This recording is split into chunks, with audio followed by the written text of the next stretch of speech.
देखिए हर खबर यहीं पर, सब्सक्राइब कीजिए TV9 भारतवर्ष।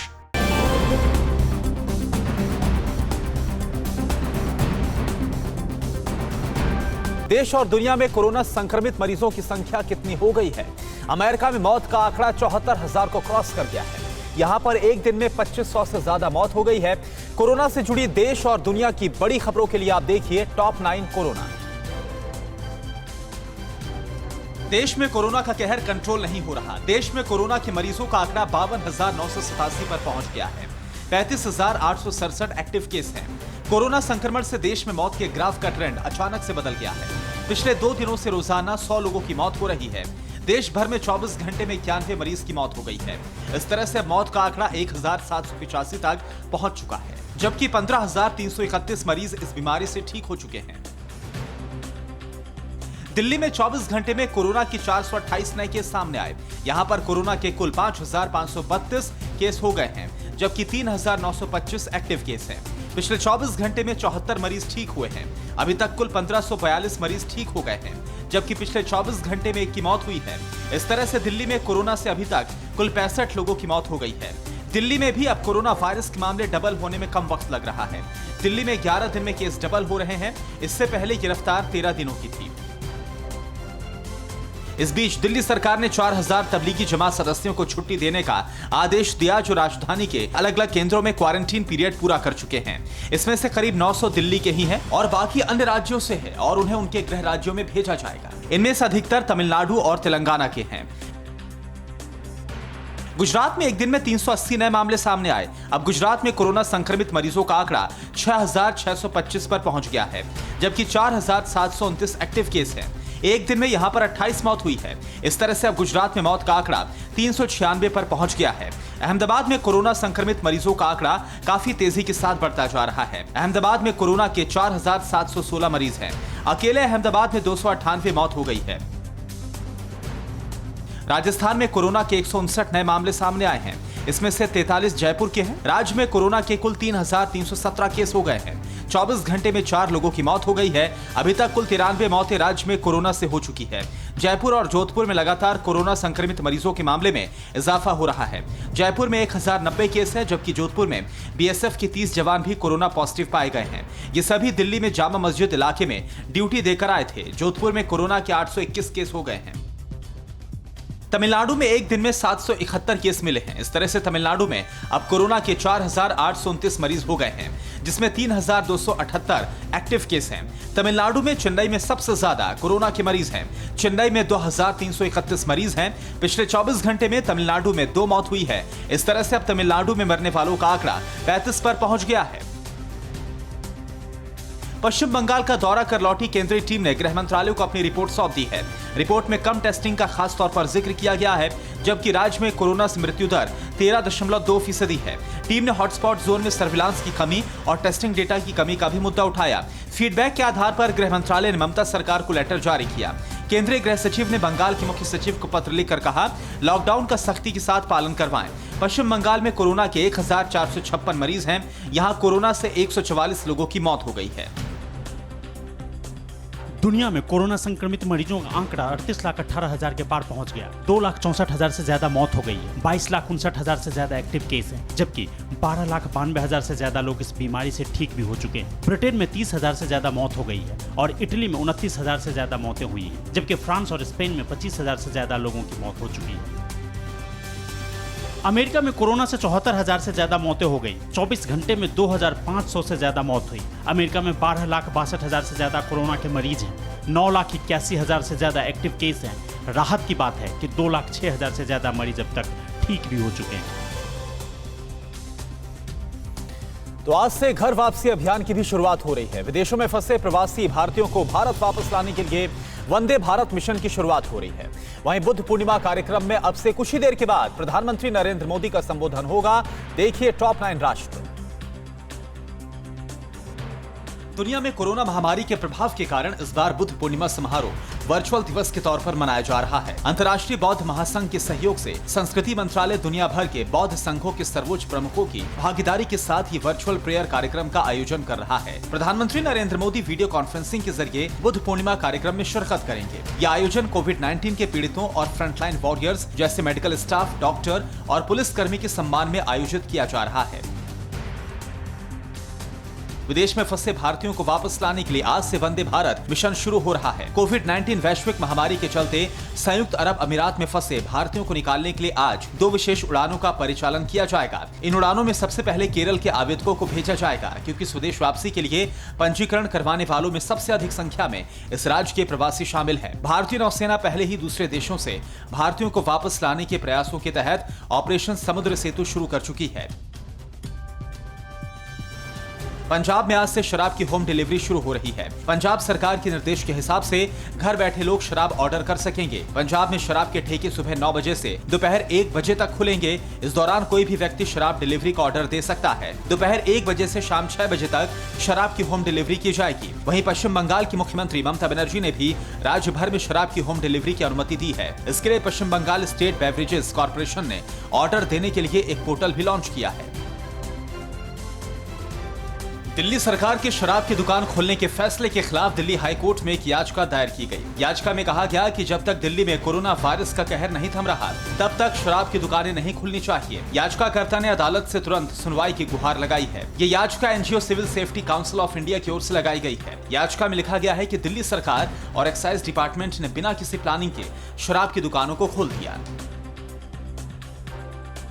जवाहरलाल नेहरू यूनिवर्सिटी में रामायण के बाद अब गीता का पाठ पढ़ाया जाएगा। जेएनयू में आज भगवत गीता पर वेबिनार का आयोजन किया जाएगा। अमेरिका के ओक्लाहोमा स्टेट यूनिवर्सिटी के प्रोफेसर सुभाष काक छात्रों को गीता का ज्ञान देंगे। कोरोना महामारी के इस दौर में भगवत गीता से क्या सीखना चाहिए, इसकी शिक्षा देंगे। जेएनयू के वीसी प्रोफेसर जगदीश कुमार ने इस बारे में जानकारी दी। केंद्रीय विद्यालय संगठन विद्यालय के सेकेंडरी और सीनियर सेकेंडरी स्टूडेंट्स के लिए आज से ऑनलाइन क्लासेस शुरू कर रहा है। ये ऑनलाइन कक्षाएं 17 मई तक चलेंगी। ये कक्षाएं स्वयंप्रभा पोर्टल पर संचालित की जाएंगी। इस दौरान छात्र स्काइप और लाइव वेब चैट के जरिए उनसे अपने सवाल पूछ भी सकते हैं। तबलीगी जमात को विदेशी फंडिंग की जांच के मामले में बड़ी कार्रवाई। जांच एजेंसियों ने जमात से जुड़े बैंक खातों से निकासी पर रोक लगा दी है। बैंक ऑफ इंडिया के लाल कुआं ब्रांच में जमात के खाते को फ्रीज करने का आदेश दिया गया है। खाते में करीब 2 करोड़ रुपए बताए जाते हैं। अपने सदस्यों की रेल यात्रा के लिए जमात ने IRCTC की कमर्शियल ID भी ले रखी थी। हिजबुल मुजाहिदीन के आतंकवादी रियाज नायकू का शव परिवार वालों को नहीं सौंपा जाएगा। सारी कार्यवाही पूरी होने के बाद प्रशासन ही उसका अंतिम संस्कार करेगा। जम्मू कश्मीर के पुलवामा में बुधवार को सुरक्षा बलों के हाथों रियाज नायकू मारा गया। सुरक्षा बलों को नायकू की 8 वर्षों से तलाश थी। बेगीपुरा के निवासी आतंकी रियाज नायकू पर 12 लाख का इनाम रखा गया था। आर्मी, CRPF और पुलिस के ज्वाइंट ऑपरेशन में रियाज के साथ ही ओवैस हिजवी को भी ढेर कर दिया गया है। आतंकी संगठन जैश ए मोहम्मद ने अफगानिस्तान को अपना नया ट्रेनिंग सेंटर बनाया है। खुफिया सूत्रों के मुताबिक जम्मू कश्मीर में दहशत फैलाने के लिए जैश ए मोहम्मद तालिबान के साथ मिलकर यहां 400 आतंकवादियों को ट्रेनिंग दे रहा है। इन कैंप्स की जिम्मेदारी आतंकी मसूद अजहर ने अपने छोटे भाई अब्दुल राउफ अशगर को दी है। मसूद का बड़ा भाई इब्राहिम अजहर भी गजनी शहर में देखा गया है। बात महाराष्ट्र की करते हैं। महाराष्ट्र में कोरोना संक्रमित मरीजों का आंकड़ा काफी तेजी के साथ बढ़ रहा है और ये बढ़कर 16,758 पहुंच गया है। मुंबई में एक दिन में 25 की मौत हो गई है। कोरोना पर स्वास्थ्य मंत्री डॉक्टर हर्षवर्धन ने महाराष्ट्र सरकार को नसीहत दी है। और मुंबई के किस अस्पताल में भर्ती है मुर्दों के 7 मरीज? महाराष्ट्र की बड़ी खबरों के लिए देखिए न्यूज टॉप 9 महाराष्ट्र। महाराष्ट्र में पिछले 24 घंटे में 1233 नए मामले सामने आने से कोरोना संक्रमितों का आंकड़ा 16,758 पर पहुंच गया है। महाराष्ट्र में बीते 24 घंटे में 34 लोगों की मौत होने से अभी तक 651 लोगों की मौत हो गई है। बीते 24 घंटे में महाराष्ट्र के ठाणे में 212, नासिक में 54, सोलापुर में 45, औरंगाबाद में 33, पुणे में 25, अकोला में 20, पालघर में 19 मामले सामने आए। मायानगरी मुंबई में एक दिन में कोरोना के 769 नए केस सामने आने के बाद कोरोना संक्रमितों की संख्या बढ़कर 10,714 हो गई है। सिर्फ मुंबई में बीते 24 घंटे में 25 लोगों की मौत होने से अभी तक 412 लोग कोरोना से अपनी जान गंवा चुके हैं। मुंबई में शराब की दुकानों के बाहर पर्सनल डिस्टेंसिंग की धज्जियां उड़ाए जाने पर BMC ने मुंबई के सभी शराब की दुकानों को बंद करने का फैसला किया। महाराष्ट्र के स्वास्थ्य मंत्री राजेश टोपे ने बयान दिया है कि कोरोना संक्रमितों की क्वारंटीन अवधि को कम करने के लिए केंद्र सरकार और आईसीएमआर के नए निर्देशों का इंतजार है। राजेश टोपे ने केंद्र से कोरोना मरीजों को अस्पताल से छुट्टी देने से पहले 2 बार की जगह सिर्फ 1 बार जांच करके घर भेजने का सुझाव दिया है। स्वास्थ्य मंत्री डॉक्टर हर्षवर्धन ने महाराष्ट्र सरकार से कोरोना संक्रमितों का तेजी से पता लगाकर मृत्यु दर को काबू में करने की गुजारिश की है। महाराष्ट्र के गृह मंत्री अनिल देशमुख ने कोरोना से जान गंवाने वाले महाराष्ट्र के सभी पुलिस वालों के परिवार वालों को 50 लाख रुपए सहायता राशि देने का ऐलान किया, जिसमें मुंबई में कोरोना से जान गंवाने वाले 3 पुलिस वाले भी शामिल हैं। अनिल देशमुख ने रेलवे से अपील की है कि जितने भी प्रवासी अपने राज्य जाना चाहते हैं उनको मुफ्त टिकट दी जानी चाहिए। महाराष्ट्र के पूर्व सीएम नारायण राणे के विधायक बेटे नितेश राणे ने सायन अस्पताल का एक वीडियो ट्विटर पर शेयर किया। ट्विटर पर वीडियो शेयर करके नितेश राणे ने लिखा कि मुंबई के सायन अस्पताल में भर्ती मरीज मुर्दों के साथ सोए नजर आ रहे हैं, जो बहुत ही शर्मनाक है। नितेश राणे के वीडियो पर सायन अस्पताल ने अभी तक कोई भी सफाई नहीं दी है। सोशल मीडिया पर अस्पताल का वीडियो वायरल होने के बाद महाराष्ट्र में हड़कंप मचा हुआ है। मुंबई के MMRDA ग्राउंड पर कोरोना संक्रमित मरीजों के लिए 1000 बेड का अस्पताल बनाने का काम काफी तेजी के साथ चल रहा है। अस्थायी अस्पताल बनाने के लिए 200 मजदूर दिन रात काम कर रहे हैं। अगले 15 दिनों में अस्पताल बनकर तैयार हो जाएगा। महाराष्ट्र के पूर्व सीएम देवेंद्र फडणवीस ने मुंबई के सेंट जॉर्ज, GD और नायर अस्पताल का दौरा करके स्वास्थ्य व्यवस्थाओं का जायजा लिया। श्रमिक स्पेशल ट्रेन चलने के बावजूद महाराष्ट्र के नासिक हाईवे पर यूपी और बिहार के रहने वाले प्रवासी पैदल ही अपने गांव की तरफ जा रहे हैं। हालत यह है कि धूप और भूख प्यास के चलते पैदल चल रहे लोग चक्कर खाकर सड़कों पर गिरकर मरने भी लगे हैं। सड़क पर चलते चलते भूख प्यास से जान गंवाने वाले एक मजदूर का शव 6 घंटों तक सड़क पर पड़ा रहा। रात 9 बजे पुलिस ने शव को सड़क से हटाया।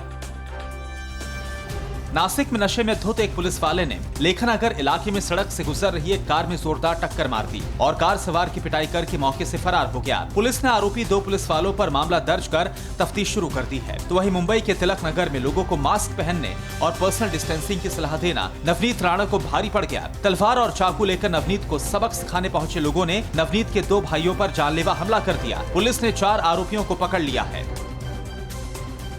थाने से सटे भिवंडी के शंकर कंपाउंड के केमिकल गोदाम में आग लगने से अफरा तफरी मच गई। गोदाम में रखे केमिकल में आग लगने और ब्लास्ट होने से आग देखते ही देखते बेकाबू हो गई। मौके पर पहुंची ठाणे और कल्याण से पहुंची दमकल की कई गाड़ियों ने घंटों की मशक्कत के बाद इस आग पर काबू पाया। अब बात करते हैं यूपी उत्तराखंड की। यूपी में 2998 तो उत्तराखंड में 61 लोग कोरोना वायरस से संक्रमित। विदेशों में फंसे प्रवासियों की घर वापसी में जुटे सीएम योगी और बसंती की खातिर पति बन गया शोले का वीरू। आप देखिए यूपी उत्तराखंड की बड़ी खबरें न्यूज़ टॉप 9 यूपी उत्तराखंड। बीते 24 घंटे में यूपी में कोरोना के 118 नए मामले सामने आने के बाद कोरोना संक्रमितों की संख्या बढ़कर 2998 हो गई है। यूपी के आगरा में 655, कानपुर में 292, लखनऊ में 231 और मेरठ में 174 मामले अभी तक सामने आ चुके हैं। यूपी में बीते 24 घंटे में 4 लोगों की मौत होने से कोरोना से मरने वालों की संख्या 60 हो गई है। उत्तराखंड में बीते 24 घंटे में कोरोना का कोई मामला सामने नहीं आने से कोरोना संक्रमित मरीजों की संख्या 61 पर पहुंच गई है। यूपी के सीएम योगी आदित्यनाथ ने देश के अलग अलग राज्यों में फंसे यूपी के लोगों की घर वापसी के बाद अब विदेशों में फंसे यूपी के लोगों को वापस लाने की कवायद में जुट गए हैं। सीएम के आदेश पर एयरपोर्ट पर जायजा लेने पहुंचे लखनऊ के डीएम अभिषेक प्रकाश ने बताया कि 3 दिनों के भीतर विदेशों से लेकर स्पेशल फ्लाइट लौटेगी। यूपी में निकोटिन रहित पान मसाले पर प्रतिबंध खत्म कर दिया है। यूपी की राजधानी लखनऊ में नगर निगम की बड़ी लापरवाही सामने आई। नगर निगम ने गुजरात से लखनऊ के चारबाग रेलवे स्टेशन पहुंचे प्रवासी मजदूरों के ऊपर सोडियम हाइपोफ्लोराइड का छिड़काव करके नहला दिया। वीडियो वायरल होने के बाद नगर आयुक्त इंद्रमणि त्रिपाठी ने मशीन ऑपरेटर और सुपरवाइजर को हटा दिया और सैनिटाइजेशन टीम के साथ अब सैनिटरी इंस्पेक्टर रहना अनिवार्य कर दिया गया है। लॉकडाउन में प्रवासियों को स्पेशल ट्रेन से घर भेजने की मिली छूट के बावजूद हजारों लोग अपनी जान जोखिम में डालकर ट्रकों में ठूस कर अपने घर लौटने के लिए मजबूर हैं। भेड़ बकरियों की तरह ट्रकों में सवार होकर राजस्थान से बिहार जा रहे लोगों के ट्रक को जब लखनऊ की सड़क पर रोका गया तब अंदर का नजारा देखकर लोगों के होश फाख्ता हो गए। पर्सनल डिस्टेंसिंग की धज्जियां उड़ाने के साथ कोरोना संक्रमण को फैलने का खुलेआम निमंत्रण दिया जा रहा है। नए पास जारी होने से दिल्ली से सटे गौतम बुद्ध नगर के नोएडा के डीएनडी पर भीषण जाम लग गया। नए पास जारी होने के साथ ही डीएम ने नोएडा की कुछ कंपनियों के चालू होने से गाड़ियों के आवागमन से डीएनडी पर जाम लग गया है। गौतम बुद्ध नगर में 475 इंडस्ट्री खोलने की परमिशन दे दी गई है। लॉकडाउन में बेरोजगार हो रहे कामकाजी लोगों के लिए अच्छी खबर है। सीएम योगी ने गोरखपुर में बन रहे चिड़ियाघर में फिर से कामकाज शुरू होने से रौनक और मजदूरों के चेहरे पर खुशियां लौट आई हैं। गौतम बुद्ध नगर में भी मजदूरों को सैनिटाइज और पर्सनल डिस्टेंसिंग का पालन करते हुए सेक्टर 71 के अंडरपास का काम शुरू कर दिया गया है। काम पर लगे लोगों को पीपीई किट, ग्लव्स, मास्क और हेलमेट दिया गया है।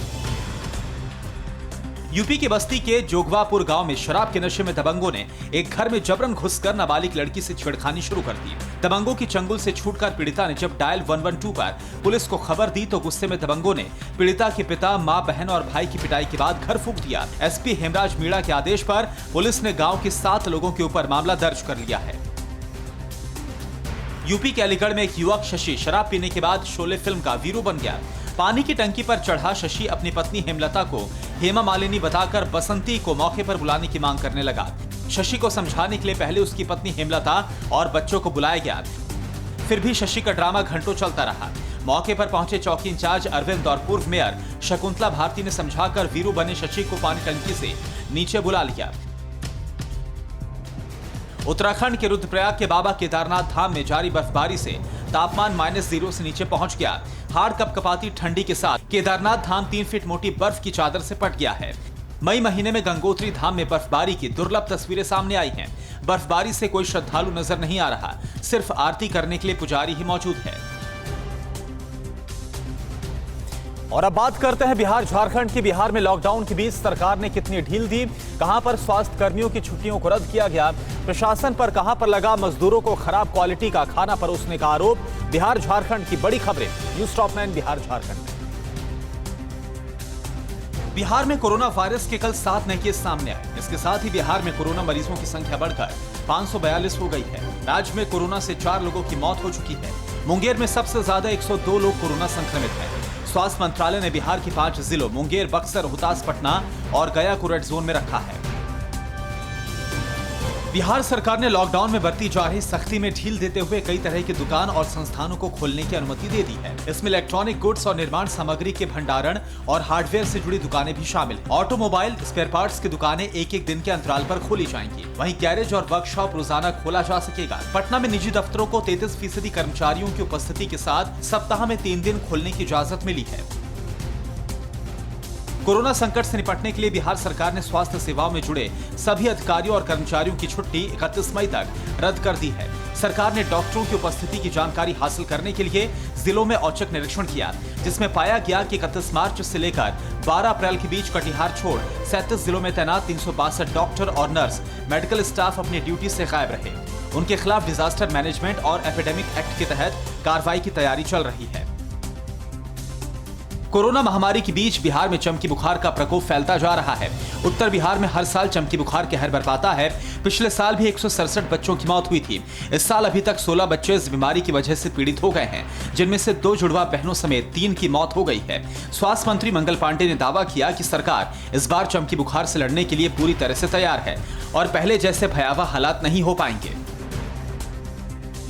झारखंड में कोरोना मरीजों का आंकड़ा 127 पर पहुंच गया। कल 2 नए मामले सामने आए। दोनों संक्रमित रांची के रहने वाले हैं। इस बीच रांची में जरूरी सामानों की दुकानें खुल रही हैं, लेकिन सड़कों पर इक्का दुक्का लोग ही नजर आ रहे हैं। मुख्यमंत्री हेमंत सोरेन ने राज्य के हालात का जायजा लिया और प्रवासी मजदूरों का हालचाल भी जाना। केरल से झारखंड लौटे प्रवासी मजदूर हटिया स्टेशन पर फूल देकर उनका स्वागत किया गया।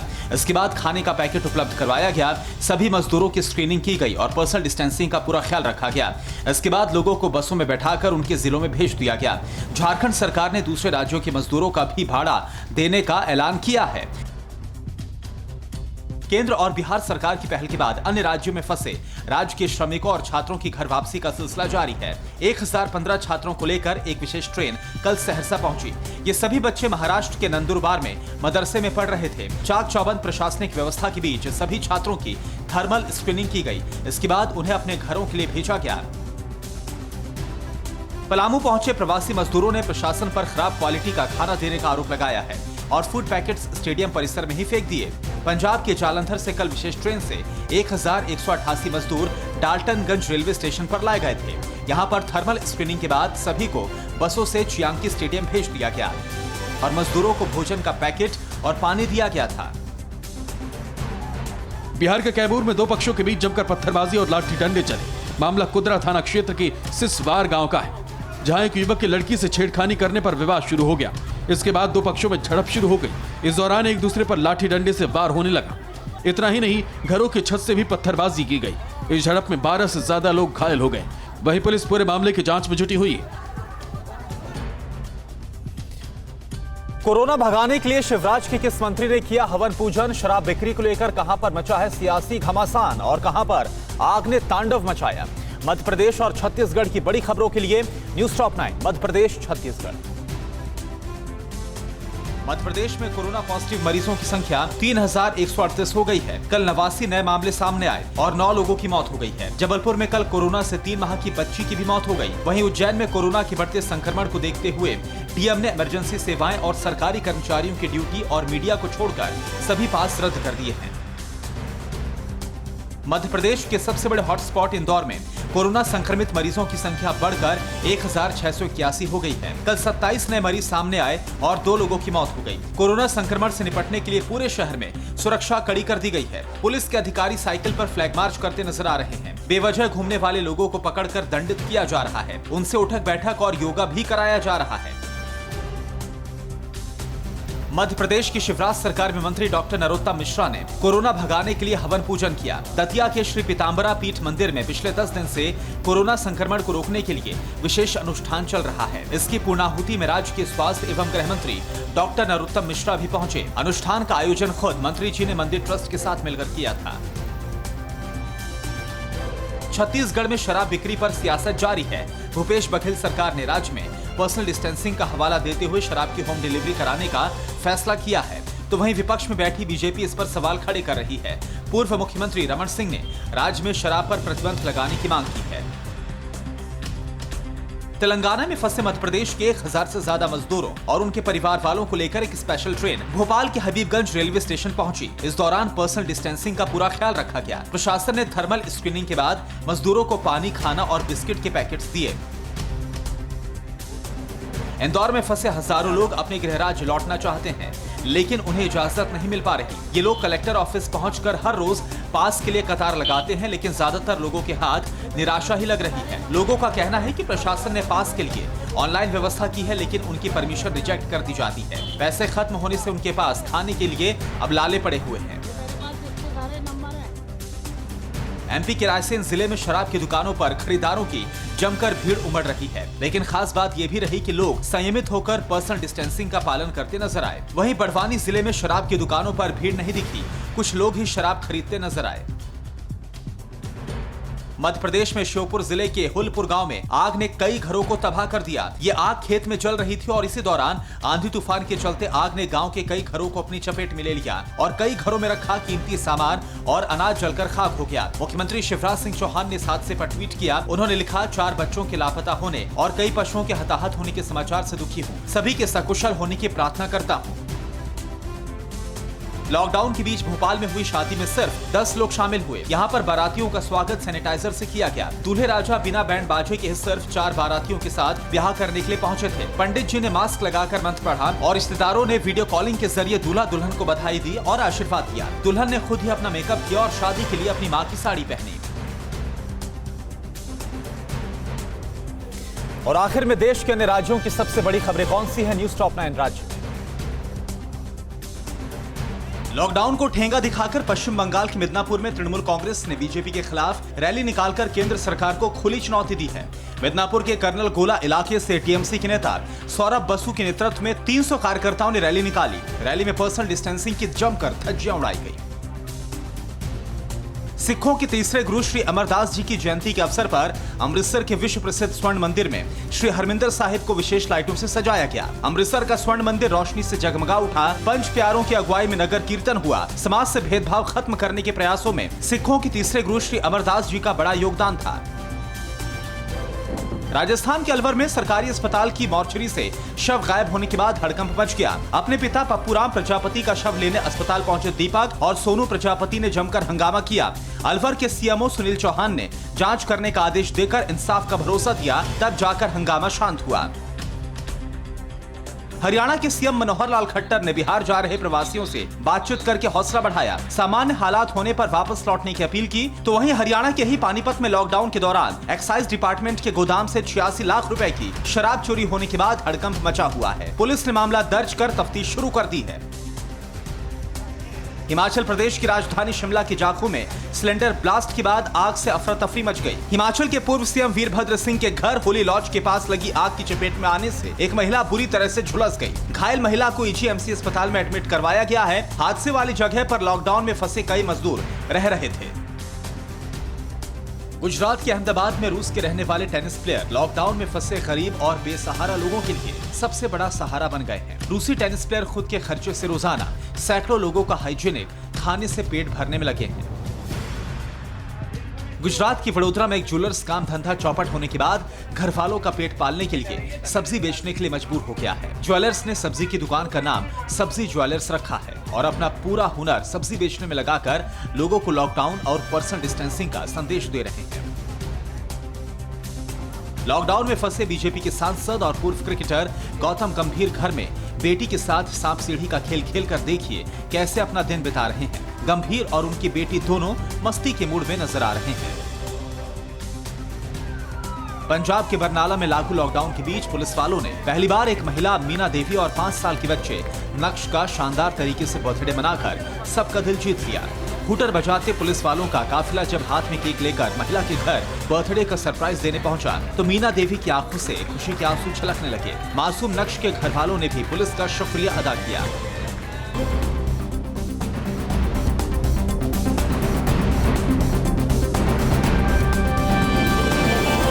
परवाह देश की, सोमवार से शुक्रवार रात 10 बजे TV9 भारतवर्ष पर।